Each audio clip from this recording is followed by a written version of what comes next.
Right, good afternoon folks, welcome back to the Peak District, and welcome to some strange optical illusions. There's something bright up in the sky up there just to my left. Rumour has it it's the sun. Hasn't been seen for a couple of weeks. And it's nice to see some blue sky. Makes a pleasant change from the grey that we've been having. So yes, welcome back. And where are we going today? Well, I thought I'd do something slightly different. And I'm heading for the village of Eyam, the Plague Village. Now we have been there before, but I'm going for a slightly different reason.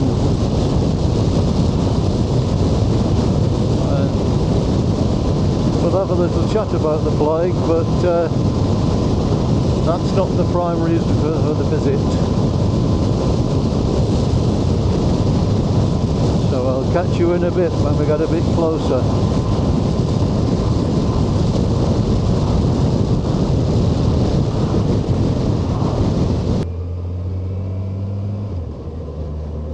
Right folks, we're back. So, just left Carver, just approaching Stony Middleton.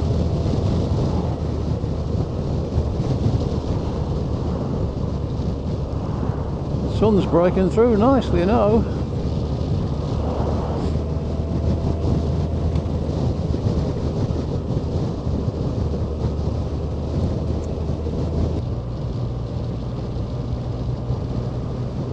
Right, so what do we know about Eyam, the Plague Village? Well, it is much documented. There are loads of videos on YouTube about it. The history of the place is pretty well known, and obviously it all revolves around the outbreak of the bubonic plague back in 1665, and the villagers went into self-isolation for about a year. Now there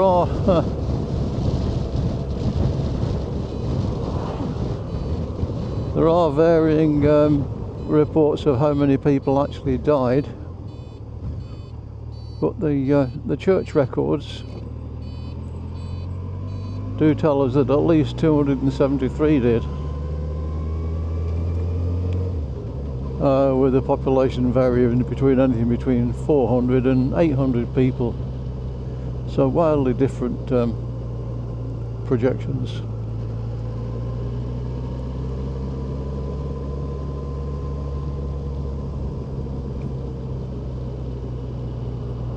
So here we go, the village sign, Eyam. It says Eyam. It's pronounced Eyam. In the Doomsday Book, it's actually written as Eyam, which apparently means island in Old English, which is a bit strange as it's a village on the top of a hill, but there's a couple of possible reasons for that as well.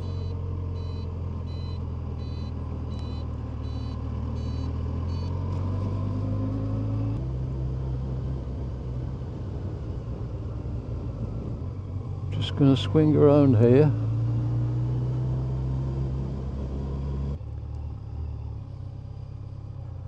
Now the strange thing about the plague was, in spite of the fact that anything up to half of the population died, apparently some of them survived because they've got some sort of genetic mutation, for want of a better word, that made them immune to it. One lady buried her husband, had 8 children, but she survived all right. As did the village gravedigger. Now you'd think the number of corpses he handled, he'd have been a prime candidate, wouldn't it? But he survived. And apparently some of the residents still have that in their genetics. So these are the plague cottages. But that's not what I've come to see. Interesting though they are,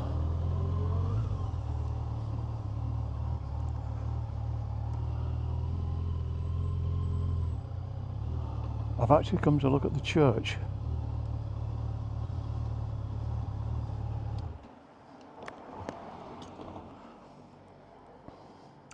Or more specifically, I've come to look at a Saxon cross.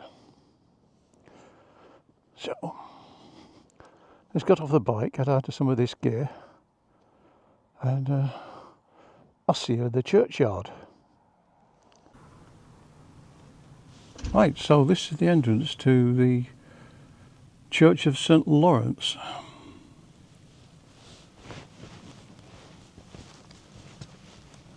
And in here somewhere there's a Saxon cross.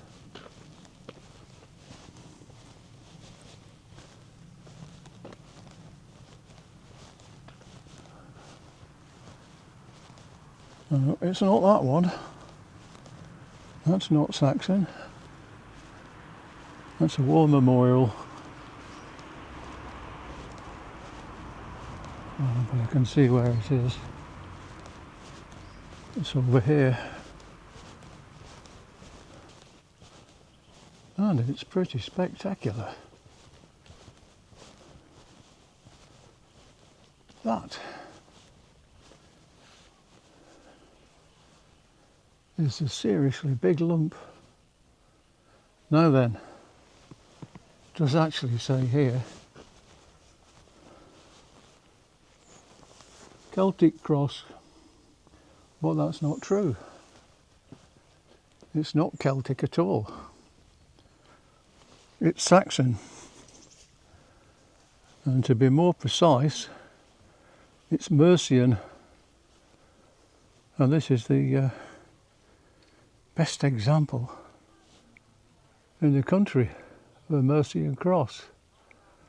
Now it stands just over 8 feet tall. However, you see there, the top doesn't actually match the shaft, and that's because there's a bit missing. It was originally sited up on the moors just to the west. It's a preaching cross, so people will come from miles around to have the priests rattle on at them and give their sermons. But it fell into disrepair, it fell over, it broke, 2 feet of it went missing, the bit of the top of the shaft there where it joins the head. So you can see a massive difference in the size.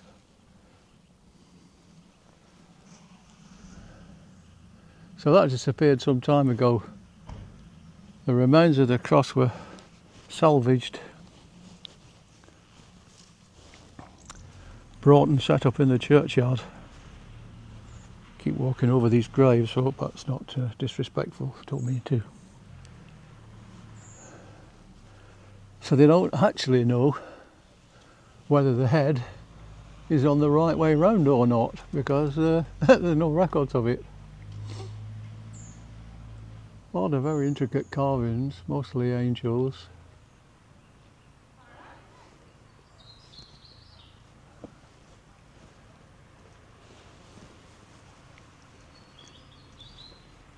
And all these loops and spirals. Covered in them.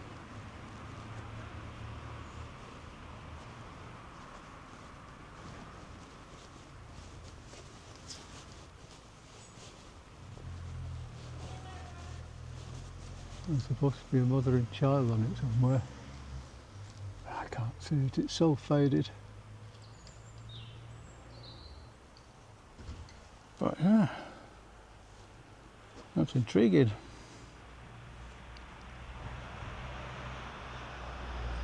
No,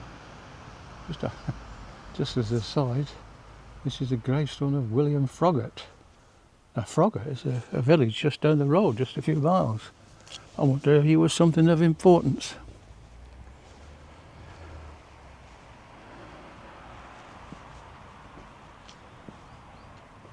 There you go. A Saxon cross, not a Celtic cross. Excellent. Right.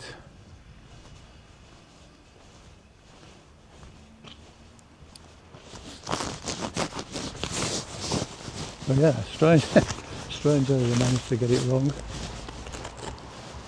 I think the church itself is Norman, but apparently there is a Saxon font inside, so we're talking 8th, 9th century.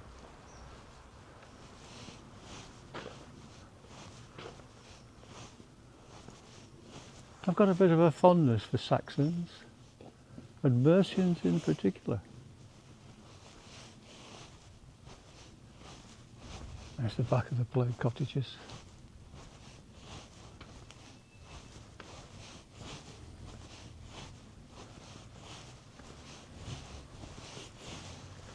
I'll just take a wander back to the bike now.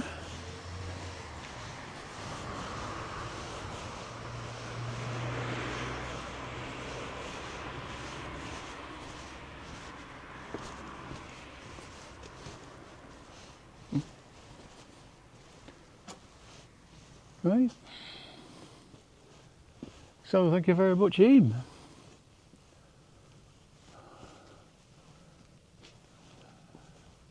Looks magnificent in the sunshine. Okay, let's get back on the bike. Right folks, back on the bike.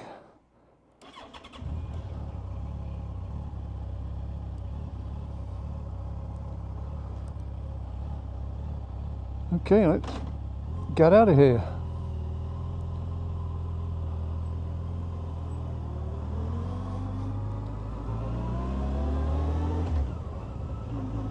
Oh, I quite enjoyed that little tour around the churchyard.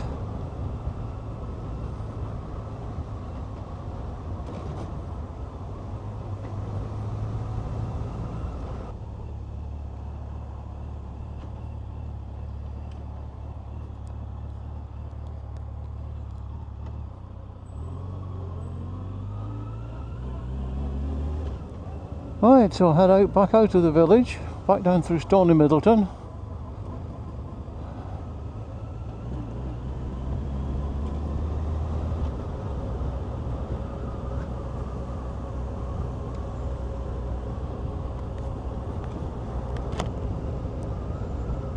Well, I haven't had to do that for a while.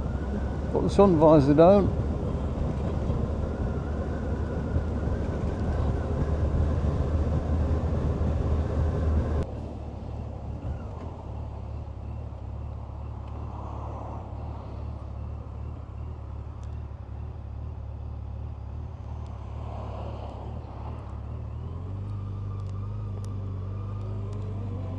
So back into Middleton Dale.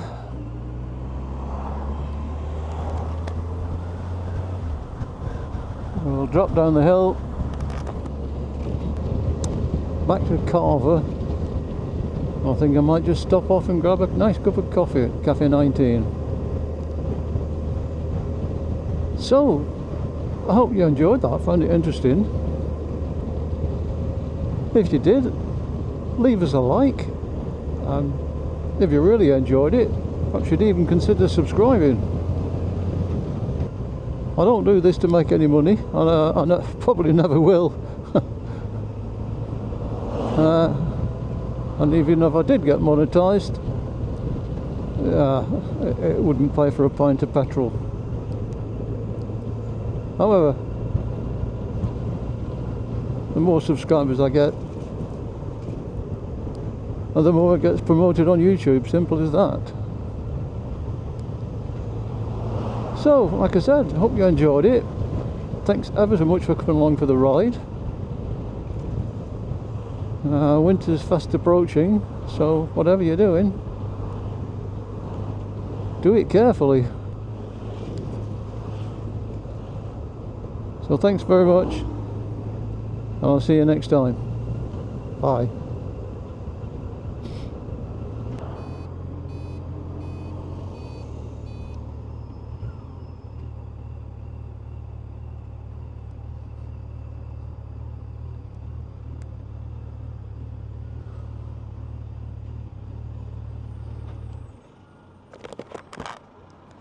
There we go, coffee time.